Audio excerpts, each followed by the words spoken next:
Break नंतर पुन्हा एकदा स्वागत। प्रकाश आंबेडकर थेट अचूक बिनधास्त। प्रकाश आंबेडकरांचं वैशिष्ट्य असं आहे, एकला चलो रे अशी ही चळवळ सुरू झालेली आहे।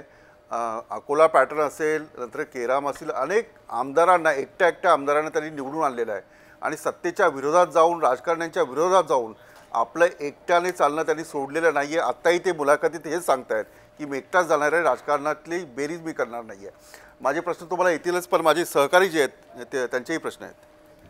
उत्तर प्रदेशामध्ये मायावतींनी जशी एखादी चळवळ निर्माण केली, सत्ता निर्माण केली, मग त्यांचं जे बेरजेचं राजकारण आहे कुठेतरी ते महाराष्ट्रात जमू शकलं नाही, किंवा नेते खूप तयार झाले पण असं एक स्वतंत्र एक आपण लक्षात घेतलं पाहिजे की BSPची ती पहिली सत्ता नाही आहे। उत्तर प्रदेशमध्ये जुनी RPI जी होती, BP मौर्य आणि संगप्रिय गौतम म्हणून त्यांचे जे नेते होते 64-65 साली, तिकडनं पहिल्यांदा काँग्रेसला ब्रेक होण्यामध्ये लागली आणि चरण सिंगांनी जी सोशलिस्ट फ्रंट म्हणून त्यावेळेस तिथे उभं केलं होतं, तिथे असं SVD नावाचं असणारं एक विरोधी दल त्यावेळेस उभं राहिलं होतं। 64ला 65 साली निवडणुका झाल्या पाकिस्तान वॉरनंतर, आणि वॉरच्या ह्या बॅकग्राऊंडवरती ज्या निवडणुका झाल्या त्या निवडणुकीमध्ये UPमध्ये काँग्रेस सरकार हारलं आणि चरण सिंगांचं सरकार आलं। त्याच्यामध्ये RPI होती।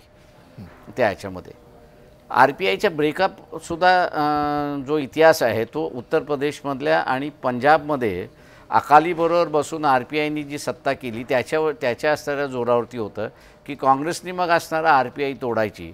जे पहिल्या ह्याच्यामध्ये जे स्वतःहून फुटले, नंतरच्या ह्याच्यामध्ये काँग्रेसने त्यांना असणारं फोडलं आणि उत्तर प्रदेशचं नेतृत्व जे आहे तेच निस्तनाबूत त्यांनी असणारं करून टाकलं। त्याच्या बॅकग्राऊंडवरती BSP कांशीरामनी असणारं लीडरशिप तिथे असणारं घेतली, तो व्हॅक्यूम त्यांनी असणारं भरून काढला। हे वस्तुस्थिती जरी असलं तरी बेसिक डिफरन्स महाराष्ट्र आणि उत्तर प्रदेशमधला असा आहे की उत्तर प्रदेशमध्ये SC पॉप्युलेशन ही 28% आहे आणि महाराष्ट्रामध्ये ही पॉप्युलेशन 12.5% आहे, त्याच्यामुळे हाफ आहे। तिथे जिंकण्यासाठी तुम्हाला असणारं फक्त एक 6 ते 7% मतदानाची गरज आहे।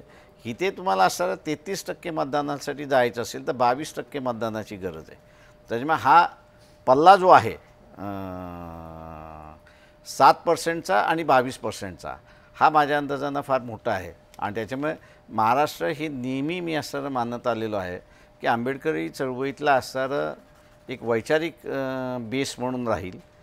उत्तर प्रदेश, पंजाब, ओरिसा, राजस्थान ही जी राज्य आहेत ही राज्य माझ्या अंदाजानं पॉलिटिकली पॉवर स्ट्रक्चरमधली राजकारण स्टेट्स म्हणून RPIच्या नावाने राहतील अशी परिस्थिती आहे।